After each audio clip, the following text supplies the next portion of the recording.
Let's see if we can breathe some new life into this dirty old girl.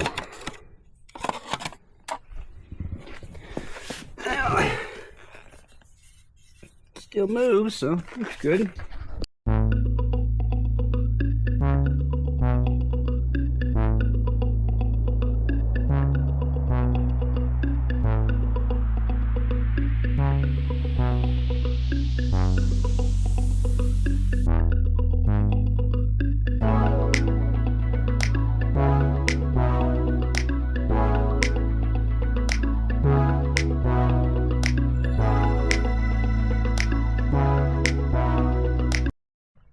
And just like that, we tore down. So now we're gonna go get cleaned up and probably start on the steer motor.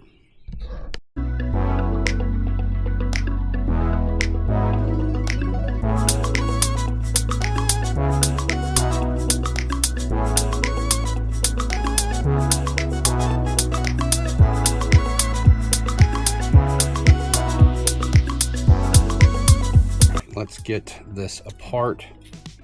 Now there are shims here. Now there's supposed to be a shim there. Did I just drop it? Yeah, there it is. There is supposed to be a thick and a thin shim. They've got two thins in here. Now this is a really early model, so things were a little different when they first came out. This is the 1.5.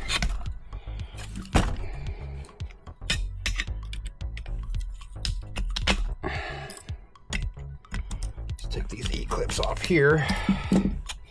There are washers that go back in here, so watch it when those come out.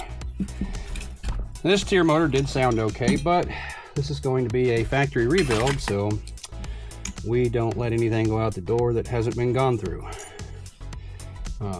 That's got our name on it anyways. All right.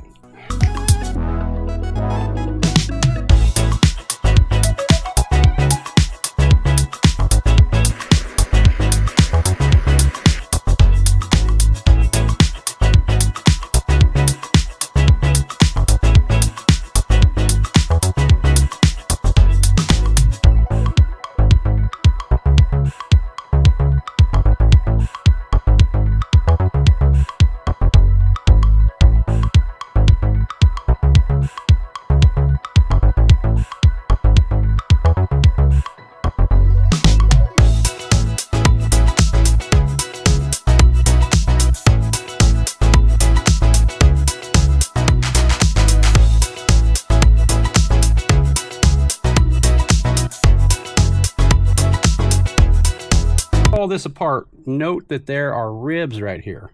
Those ribs right there go down towards the bottom of the case.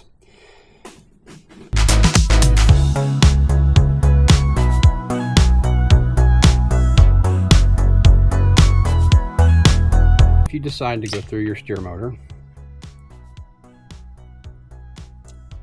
there are two sets of, let's see here. Where is one of the other ones? Okay, there's two washers. One's thick and one's thin. The thin one goes to the outside of your caps.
right, for this adjustment, you're going to need a 5/64 Allen.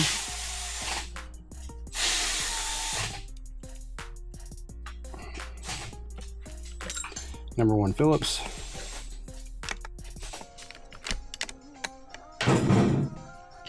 And a 5/32. You're going to tension this to where there's just no slack left. And then lock these back down.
Welcome home, Columbia. Beautiful, beautiful.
All right, well, let's see. Oh yeah, double. Duh. Here we go. Okay.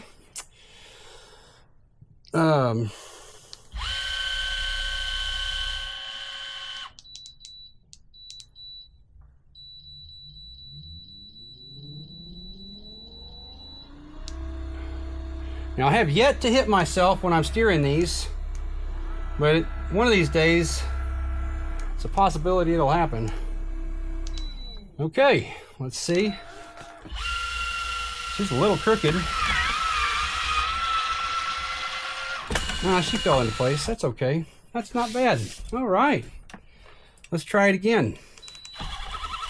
Really?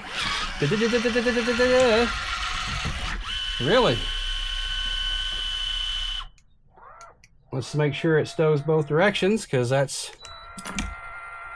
Yep. She found her home both ways, so that's what we're looking for. I gotta get that shock put on. I keep forgetting to do that. Well, there we go. Okay. Let's take a look at this motor. It does run, but it has a little bit of a hitch in its step, and we have a stuck pin, which is pretty normal for these. I'll show you how to safely get one out. You can take you a little bench handle. It's about, I don't know, 5-pound piece of steel. It's 2 pieces of 3/4. You gotta back that shaft up, or she will give you trouble.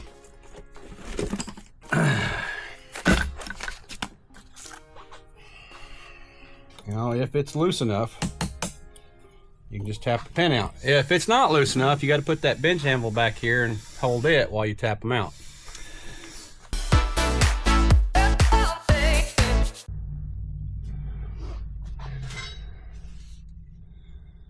Focus. Not too bad. They'll clean up now, do just nicely. Now, if you notice, there's 2 washers in the front. One's steel, it's the one closest to the commutator, and then there is a plastic fibrous washer to separate any connection between the bushings. And we have to gently try to get some space out of here without messing up these wires. I'm going to try to get a hold of the wires and help get some space in them.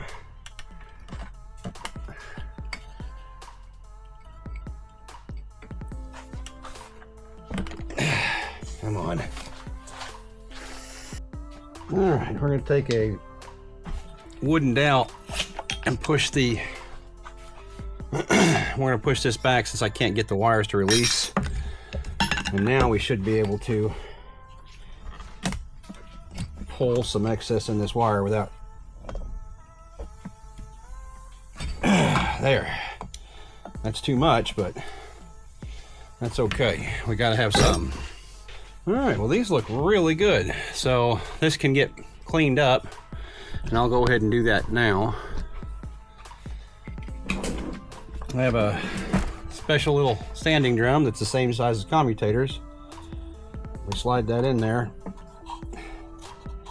and we try to put some hash marks, some 40.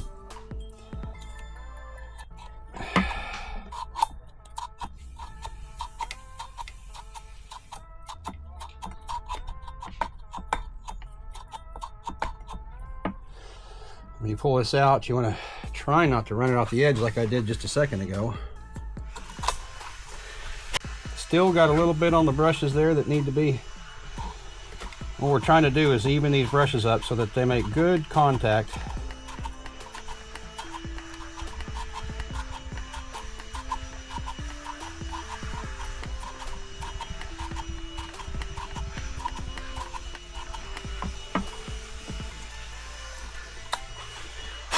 There we go. Brushes are resurfaced.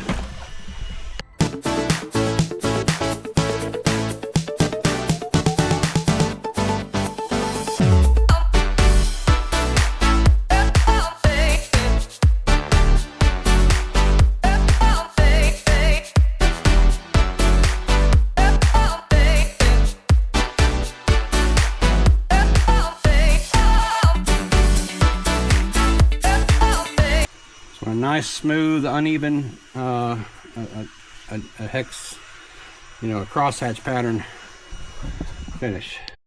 And you're going to be sure to clean out these commutators. All right, after getting done cleaning that up, or you can clean this up by hand using some 400 grit sandpaper. If you have a lathe, that I used 240 on the lathe, but spinning it really fast with the lathe, it's easy to get it smooth. 400 is easier to do it by hand, but you'll do want to make sure that all of these little commutator grooves are cleaned out.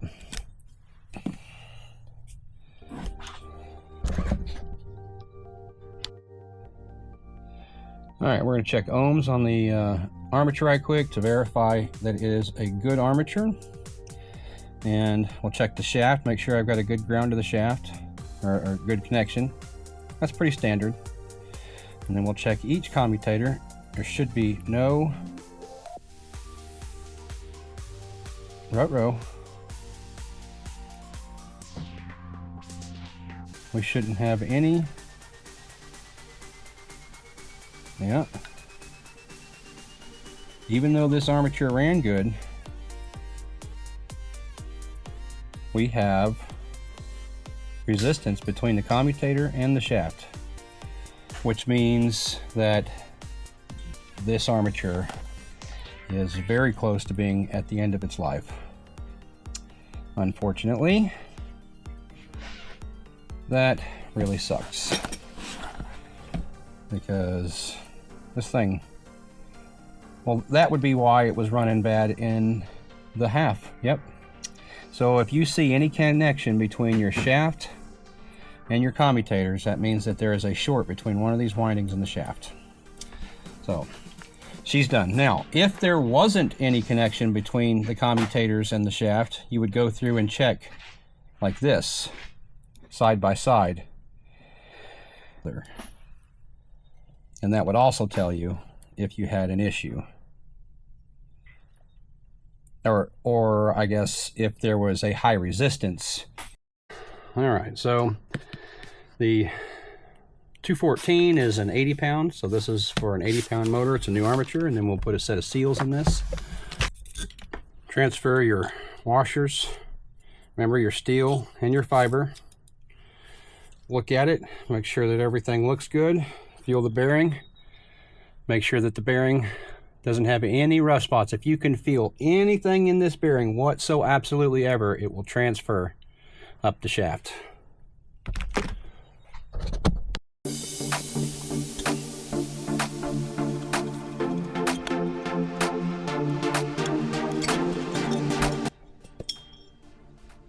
On the 80s, you have standoffs.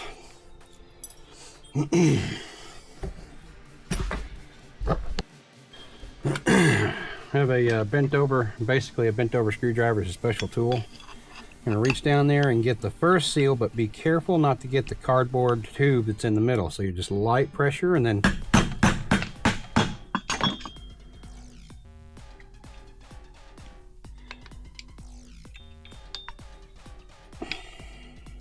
you pull the separator tube out. And then finish the seal drive. Get the second seal. This one you probably have to get a little rough with. You want to be careful not to damage the bushing in here.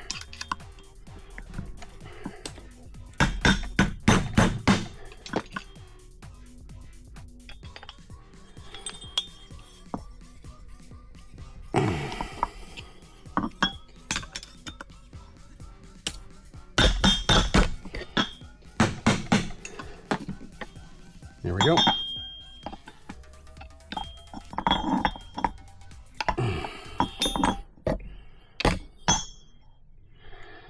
At this point, if you have any corrosion here, you want to definitely make sure that you do proper cleanup and repaint if necessary. Now the metal spring will face up when you do this, so we've made a special tool, and we used to hammer these in like a caveman for a lot of years until we got this arbor press. So what I do is put a little grease in here, and that'll get grease behind the seal.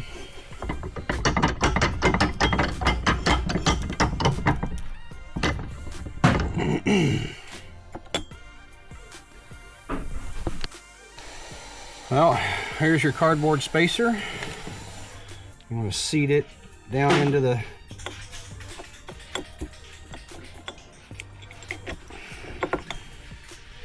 that way. Again, this goes the same way with the springs out, and you will fill this little void, not getting hairs in it. Too much grease will pook out, but not enough grease is a bad thing. So this is just a white lithium grease.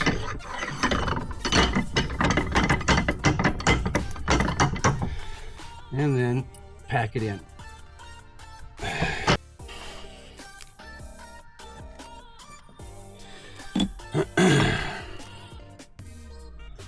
Remove the old seal and clean it up.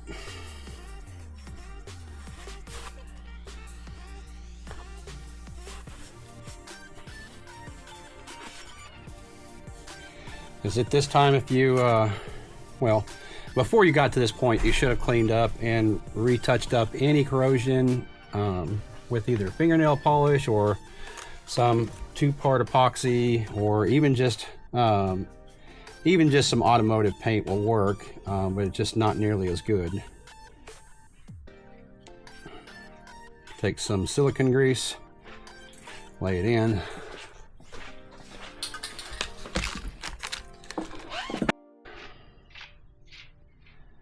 Lay the seal on, and again, silicone grease is your friend in this case. Also to note, I've got a little bit of grease sticking out. That's a good thing right here. I'm going to put it back right here around this bushing area just for... Alright, I've got a little trick here to keep these in place while you try to get all this in, because it is not easy. Take some silicone and build it right there, and that will hold these tubes in place while they hang upside down. And now should be able to get them started. This is why getting some space to work is so important, at least when you're doing seals on these. Driving this one is always a pain in the butt. Just get it lined up, straight, and started. Now you can seat the brush plate in place and tighten down. Now, if yours has a brown wire like this one, you must make sure it is not touching either of these contacts.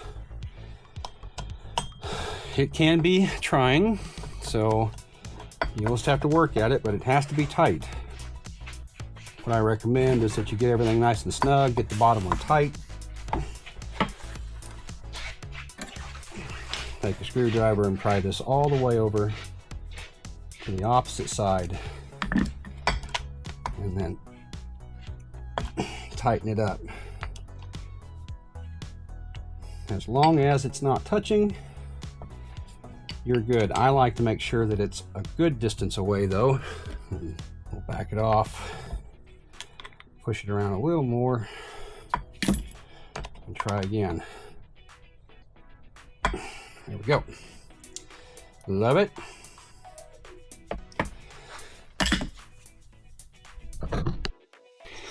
When putting this back in, if you'll notice that this wire runs on this side of the post. A lot of mistakes people made is getting this on the wrong side, getting it up here so that it would cross this bolt, and you want to make sure that that's not the case when putting this all back in. Same with those wires back over here. You want to make sure that the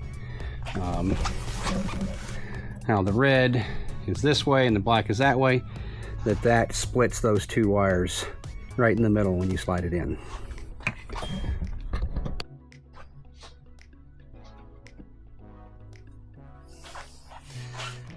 it's important that you do not nick the wires right now. Now, you see I've got a ton of excess here. I'm going to go up to the head and attempt to pull the slack out of this. And sometimes you have to have somebody hold it up while you do this. You can get away with it. Now that I've pulled a bit of my slack out, I'm going to, I got to pull the brown wire slack as well. There we go. And you'll also make sure that these brush wires are pushed back. They can sometimes get pushed in, and we do not want that. Also ensure that your contact, the red and black contacts, have not bent back so that they don't touch the housing. Now we are ready to slide this in, with one exception, and I know we've got some on there, but just a little dab will do you on the shaft. Oh, well, I guess I need to slide this. Getting ahead of myself. Need to make sure I slide this all the way in. Okay, now we're ready. Now hold on to this thing, because it is going to try to run into the housing. As soon as you stick it up there, it's going to try to pull it in. So it will pinch your fingers if you're not careful. Okay.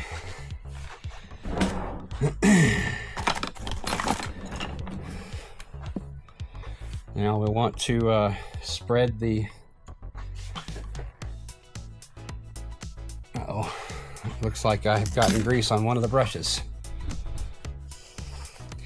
You want to make sure you didn't, no contaminants on the brushes. And if you did get some, it's okay, just get it off. Use a rag. Not that big of a deal, but every little bit matters. Spread the brushes. You can use 2 screwdrivers, but whatever you do, just try not to scratch those brushes. Now I need to go back up to the top and pull the slack out again.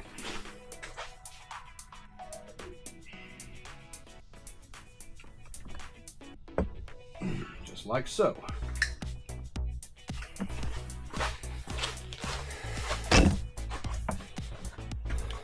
Now if you see, I've just about pulled up here. Now in the back, that's one.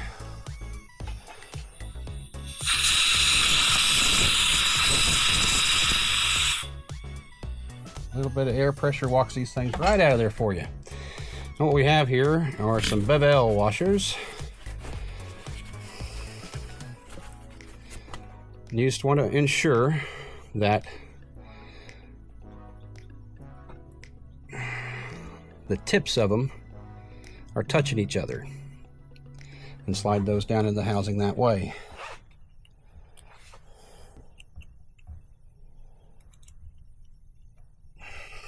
And for the 80 pounds, they take a thick spacer, like so.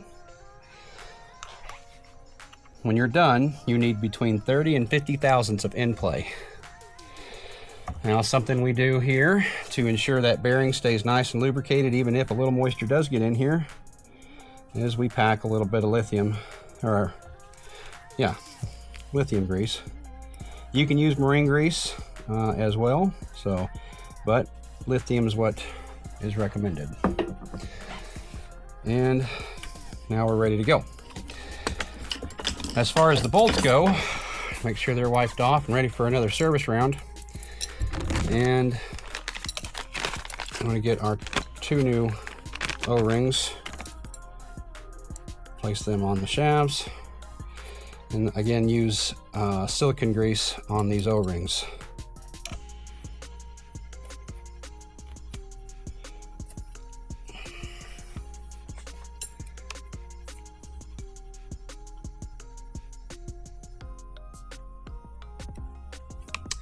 Like so. Also, don't forget to change out and clean this surface here.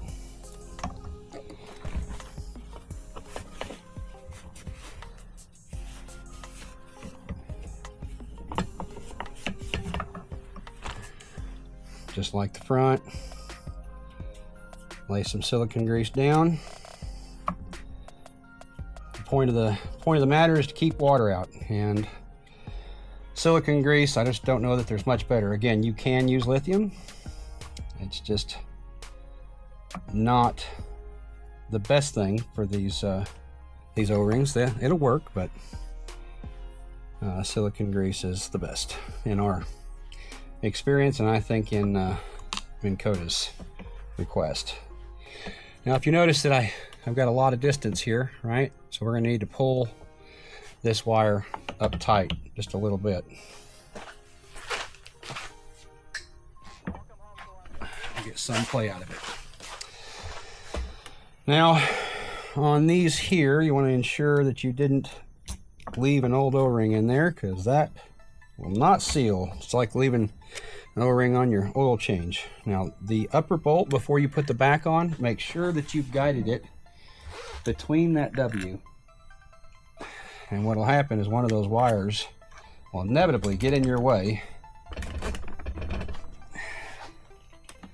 and a little bit of light goes a long ways right here in trying to find your hole.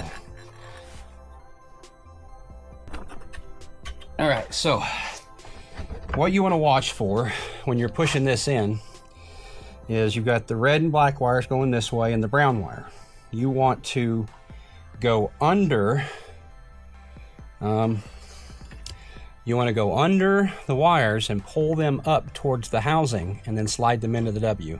If you go over the wires and pull them towards the commutator, the commutator here, or the windings of the brushes, you can get that wire pushed into the commutator of the brushes.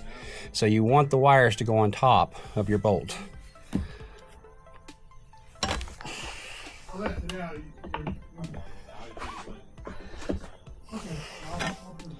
Now the upper one's generally pretty easy to get.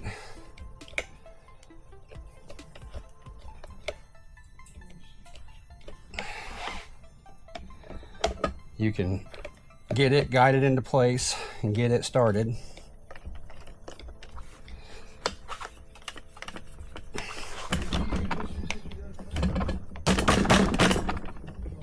Tap her together, get her good and going, and then go up top and pull your wires one more time now that everything's kind of pushed together.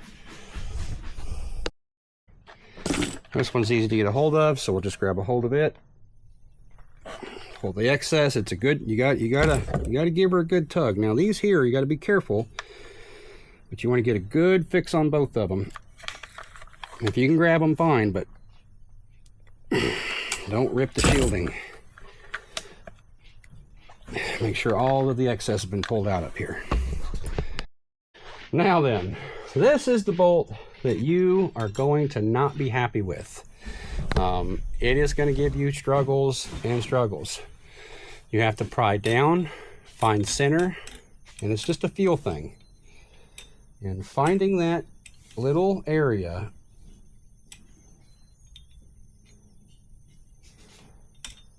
you'll go above it, you'll go below it,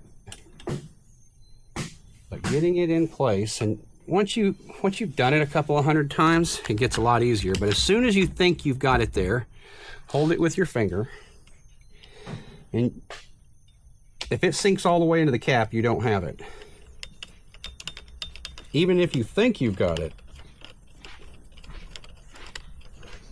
you might not have it. 5, 4, 3, 2, 1. See how it dropped? Maybe I've got it this time. And eureka. So that will give you a hard time. I make it look very easy because I have done many of them. So be patient. You will get it eventually. Right now we're going to align the scag. What we're going to do is we're going to take this tip and line it with the shaft, and then we're going to look at this end and see if it's lined up, which is really difficult to do in the camera.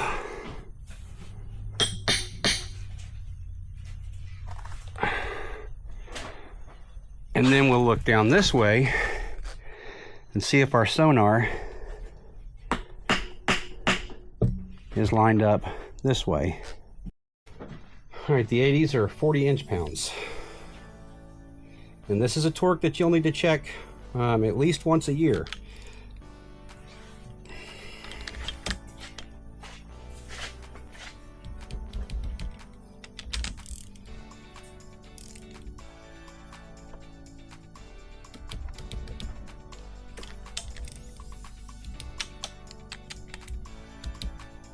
Okay.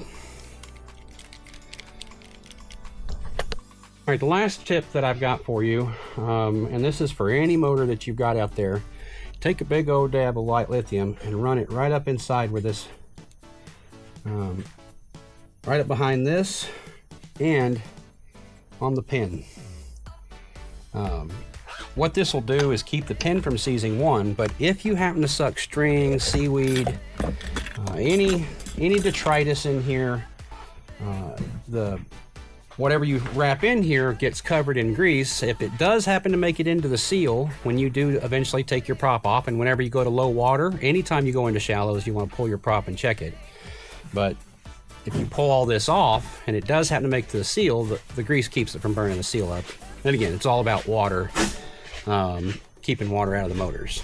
So, all right, I found this trick a while back, and this hole doesn't, it's not catching threads very well, so you're going to get it hot. You're just going to slightly deform it in. You're just going to kind of work with it while it's hot and work it in. And what this will do is allow you to catch some new threads. Now again, if you'll run these in by hand, it'll keep this from happening, and they don't go monkey tight, they just go tight.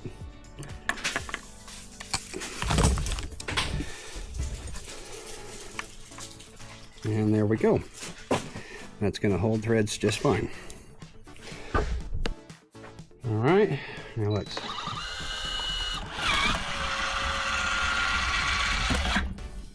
and we have to run it down a little bit. Let's give her a half.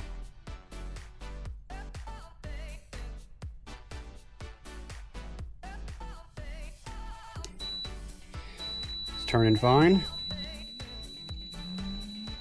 And let's give it on 10 for a minute and let those brushes break in.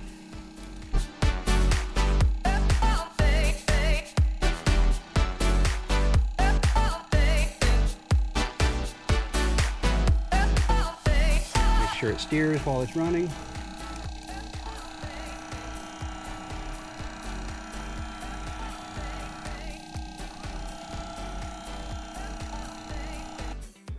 All right, so if you notice that seal, how it's not flush like it is all the way, you want to ensure that whenever you do these caps that you don't allow that to happen.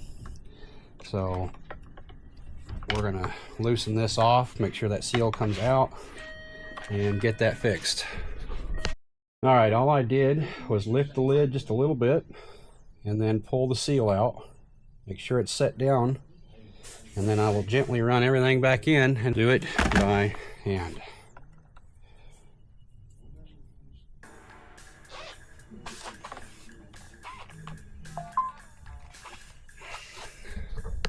Now that we know that this is in good shape, we're going to go ahead and put our locking bolt in for our tilting bracket. And this can be a bit of a booger bear when you change out the knuckle like I did. Oh, dang it, I didn't have the camera running. All you do is push really hard. Sometimes you have to machine a little bit of the metal off. It's this hole is kind of in the wrong place, and or rub some of the plastic out to make sure it lines up. All right, we want to ensure that we get this cable retention doodad in here. The newer ones have 2 screws in them, but these can fall out, so you want to watch them. They're really important that you keep them in place. It's hard to do one-handed. Okay, well, I'm gonna have to set the camera down.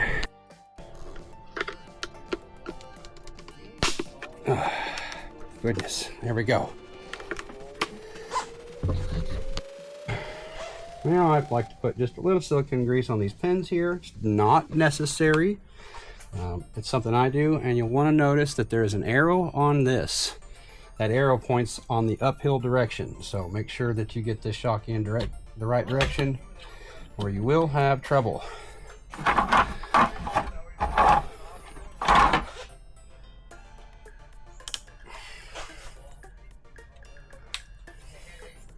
Okay.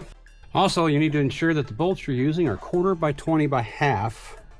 If this bolt is too long, like 3/8, it will drag this arm here and cause a lot of trouble. So make sure that your bolts are not too long, and everything will work out just fine. Last but not least, you want to use a high silicone type spray to ensure that your plastics stay nice and waterproof. There you go. This makes them look really good. Kind of reconditions everything. Again, it's another added protection against mud daubers and spiders and whatnot. They do not like this stuff. Well, thanks for watching. Obviously, like and subscribe. If there's anything I can help you with, hit me in the messages, DMs, or wherever. You can also find me on Corey24McDonald on TikTok and a few other places. But anyhow, thanks for watching, and we'll see you on the next one.